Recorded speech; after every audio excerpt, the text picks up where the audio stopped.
வணக்கம் நண்பர்களே. சிறகடிக்க ஆசை சீரியல் இந்த வார ப்ரெடிக்ஷன் தெரிஞ்சுக்கணுமா? வாங்க நம்ம சேனலுக்குள்ளே போவோம். மனோஜ் ரோஹிணி கிட்ட மாட்டிக்கணும், நல்ல கம்பி என்ன போகிறாரு அப்படின்னு நினைக்கிறீங்களா?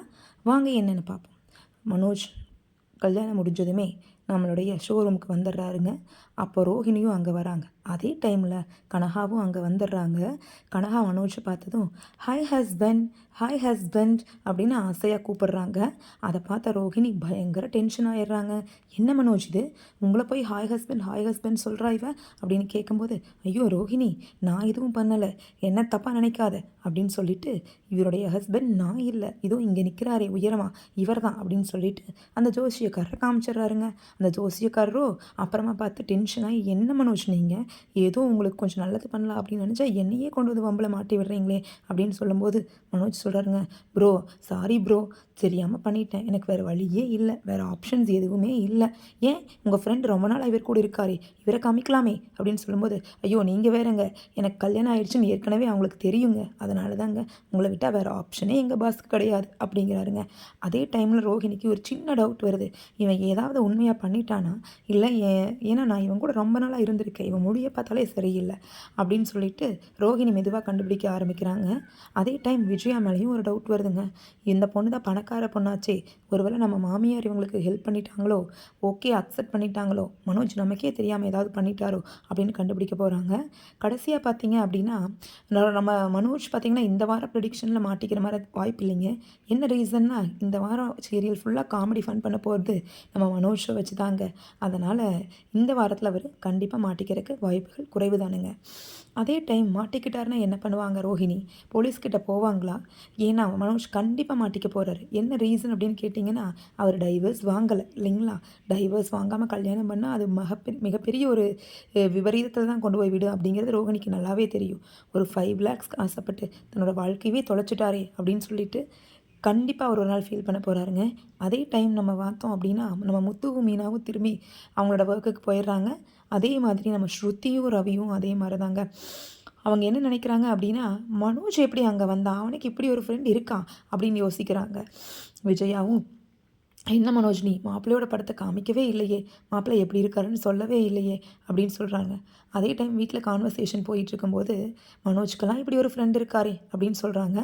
அதை விட்டால் பார்த்தீங்கன்னா, நம்ம சீதாவை ரொம்பவுமே கொடுமைப்படுத்துகிறாரு அப்படிங்கிற மாதிரி ஒரு மீனாக்கு ஒரு உணர்வு வருதுங்க. ஆனால் சீதாவோ, இல்லைக்கா அவர் என்னை ரொம்ப நல்லா வச்சிட்ருக்காரு, அவரால் எனக்கு எந்த பாதிப்பும் இல்லை அப்படின்னு சொல்கிறாங்க. ஆனால் மீனா அதை நம்ப தயாராக இல்லைங்க.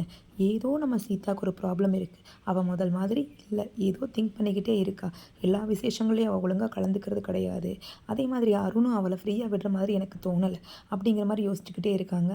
இந்த விஷயத்த முத்துக்கிட்டையும் சொல்கிறாங்க.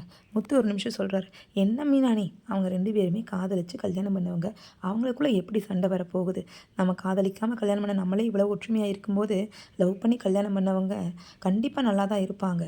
அருண் என் மேலே இருக்க கோவத்தில் வேணால் கொஞ்சம் நஞ்சம் சீதா மேலே காமிச்சிருக்கலாம், ஆனால் அவர் உண்மையாகவே சீதாவை நேசிக்கிறாரு மீனா, அதனால் நீ அப்படிலாம் அவரை சந்தேகப்படாத அப்படின்னு சொல்கிறாருங்க.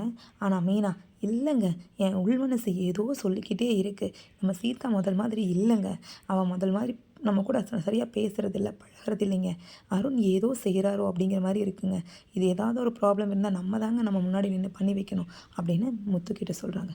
முத்துவோ, சரி விடு விடு மீனா, நம்ம பார்த்துப்போம் அப்படின்னு சொல்கிறாரு.